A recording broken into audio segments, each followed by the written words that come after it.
عشان كان ما تحكي سبسين perpetuities مركب perpetuity وannuity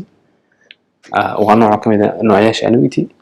مركا whose payment begin on a fixed date and continue forever مركا perpetuity payment يدو باللابنية مر باللابنيسا أما date جاري fixed date باللابنيسا كدي ولقيت ويسوعنيسا سيد هذا الديفيدين أو كله كمبنياش هو دركتين ديفيدين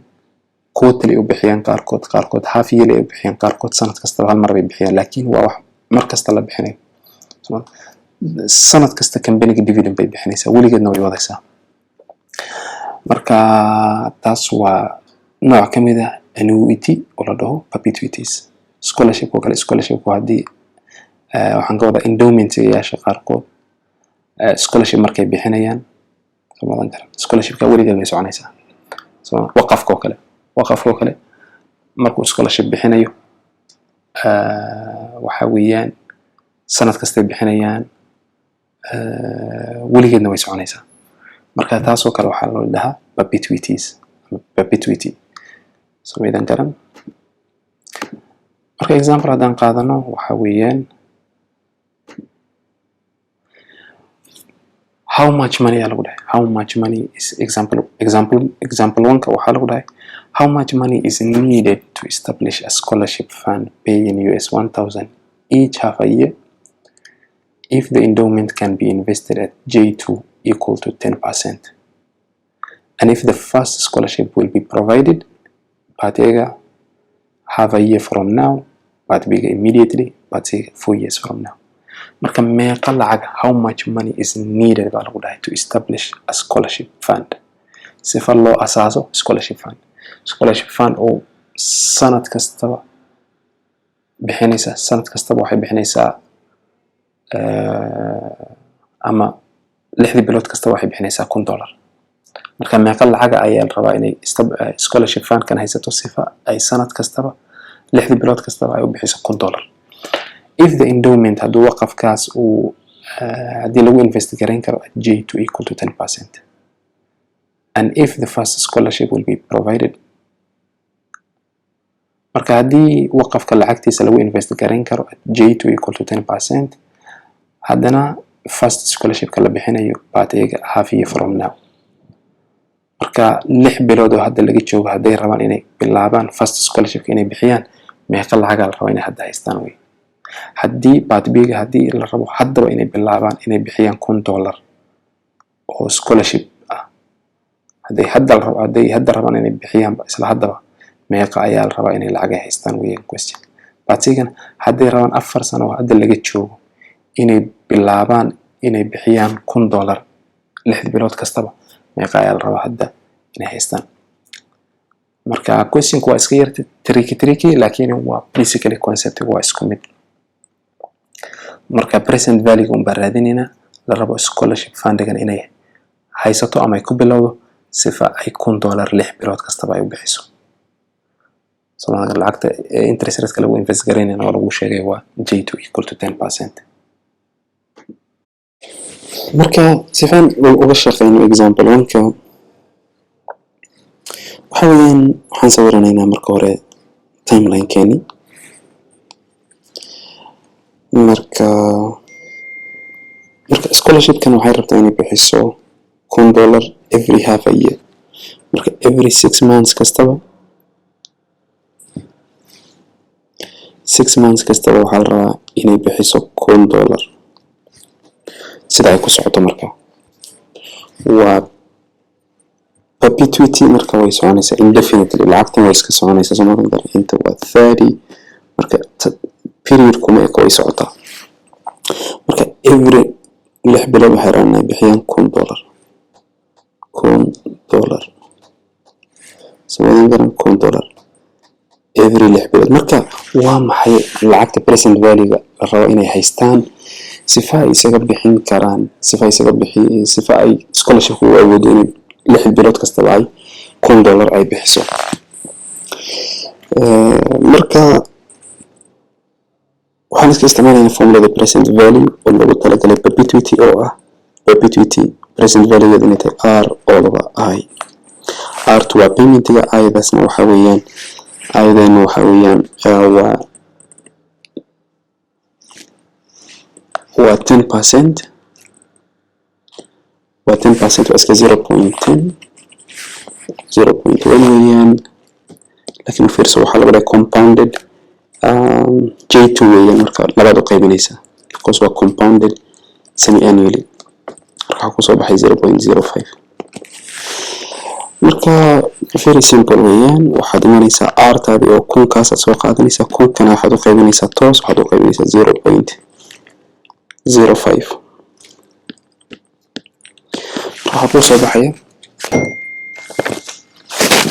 20,000 $20,000 marka sifa ay scholarshipkan ay 6 bilood kastaba ay u bixiso $1,000 waxaa la rabaa inay haysato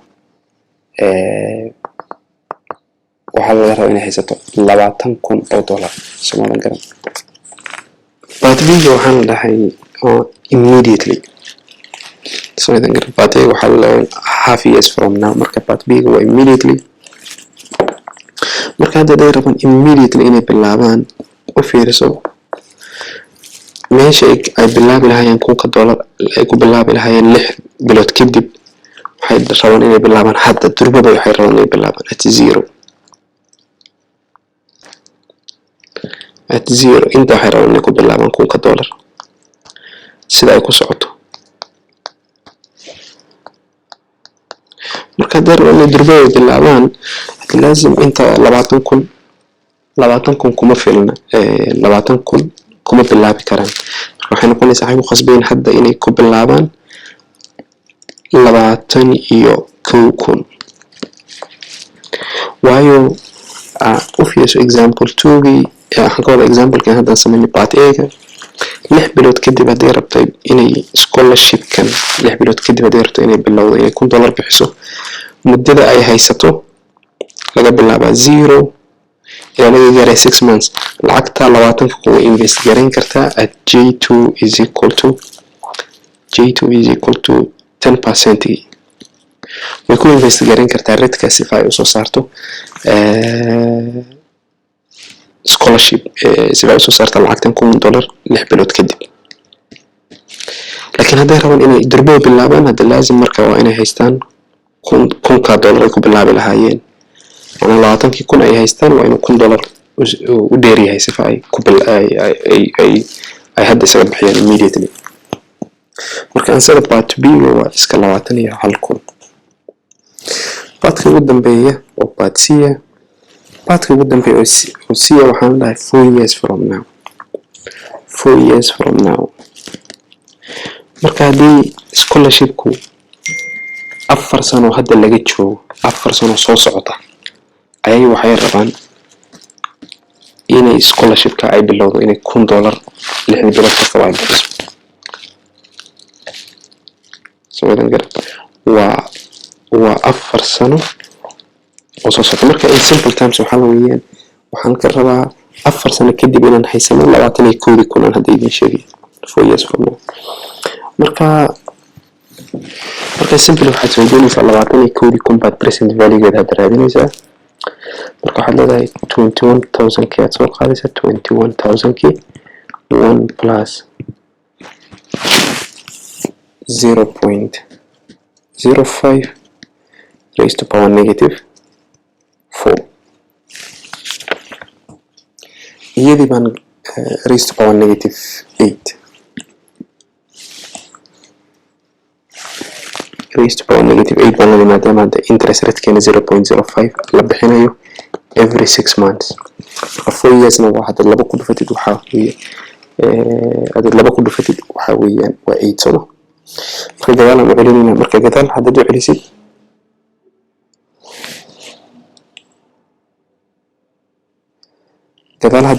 waxaa kuu soo baxaya US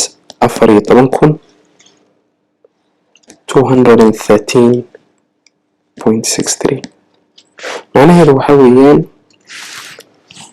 inta waa koomo معناها waxaa weeyaan scholarshiptan haday rabto 4 sano soo socota kadib inay bilowdo inay bixiso $1,000 6 bilood kastaba waxaa laga rabaa hadda inay haysato intan 14,000 14,213.63 ayaa laga rabaa inay scholarshipkan haysato sifa ay 4 sano kadib ay bilowdo inay bixiso 1,000 every half a year. marka badsigana saasan uga shaqeynay. Example-ka labaad waxa weeyaan a company is expected to pay US 3.5 for every 3 months on its preference shares. Company waxa lagu dhahay waxay expect garanaysaa inay bixiso $3.50 every 3 months on its preference shares. marka company waxay rabtaa inay dividend ahaan ay siiso ala preference share inay bixiso $3.5 quota kasta. If the money is worth hadii lacagta qiimadeeda ay J4 equal to 16% or 16% or convertible quarterly, what should be the share selling for? marka sharekan qofkii haysta waxa expect garanaya company waxa expect garanaya inay dividend ay siiso quarter kastaba ala preference share $3.5. marka meeqa ayuu shareka lagu gadi karaa ama lagu gadan karaa weeyaan su'aashu. Soo garan marka waa formuladii waxaan isticmaalaynaa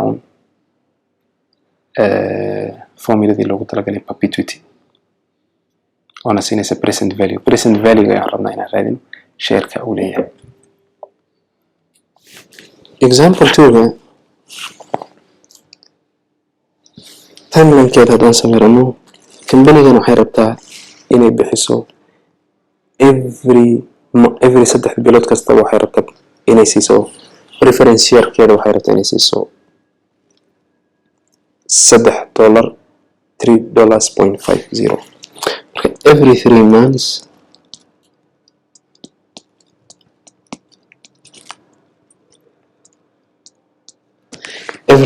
waxay rabtaa inay bixiso $3.5 saasay ku wado $3.5 every 3 bilood kastaba ama every quarter waxay rabtaa inay bixiso $3.5. marka interest rate-kana waa loo sheegay J4 inay tahay J4 waa 0.16 divide by 4 baa loo isfaadurays interest rate at each quarter waxa ku soo baxay 0.04.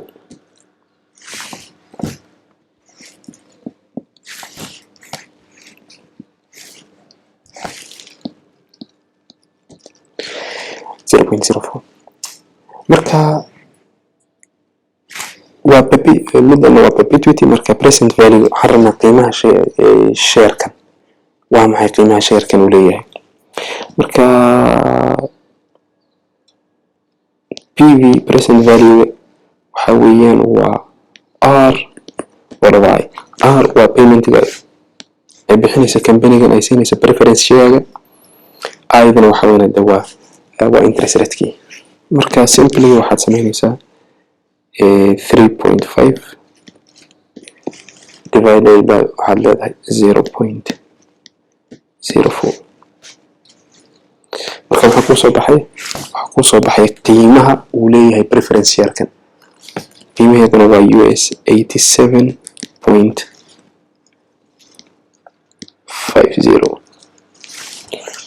waa US 87.50. marka simply macnaheedu waxa weeyaan dadkiina kan dadka bartay khaasatan accounting ama finance hadaa bartay company-yaashu waa taqaana share ahaan loo kala gataa. marka preference share ayaa jira iyo common shares. marka company kan preference share every 3 months waxay siinaysaa ala share dividend ahaan waxay siinaysaa 3.50. marka intaas way kugu filan tahay si aad u soo saarto qiimaha uu leeyahay share-kan. hasku khaldan middan expected to pay US 3.50 waxa weeyaan waa dividend per quarter ay bixinaysa company laakiin share ahaan markaad inaad company-ga share-keeda aad geeytid waliba preference share-ka waxay noqonaysaa inaad bixisid intan oo 87.50. baadkii ugu dambeeyay what write yourself on the basis of an unspecified interest rate I, a perpetuity paying US $330 at the end of each year forever may be purchased for $3,000. Find I. Marka on the basis of an unspecified interest rate I. Interest I ma garanayno. A perpetuity laakiinse bixinaysa $330 at the end of each year. Sanad kastaba dhamaadkiisa waxay bixinaysaa $330 sanad kastaba forever may be purchased for $3,000. Marka present value-geeda waan garanaynaa waa $3,000. present value ay leedahay perpetuity daas waan garanaynaa waa $3,000. marka find I di baa laga rabaa oo interest rate I oo baanan. marka tan waa iska straightforward oo shaqayn kartiin haddaad formulada isticmaasho. ansadana waan idinku qorayaa shashada. okay, dhamaadkii waxaan gaarnay videoga soo socda ama cashirka soo socda wuxuu noqonayaa deferred annuities. marka cashirkaasna daawada si aad u fahantiin. facebookana nagala socda wixii announcement meeshaas aan kula share gareynaynaa insha Allah. idinkuna waxa weeyaan wixii arday aad taqaaniin oo ka faa'iideysan karta, wixii arday oo Soomaaliyeed oo ka faa'iideysan karta la share gareeya facebooka, whatsappka iyo youtube-kaba. mahadsanidin walaalayaal, waa intaan ka kulmayno cashirka soo socda.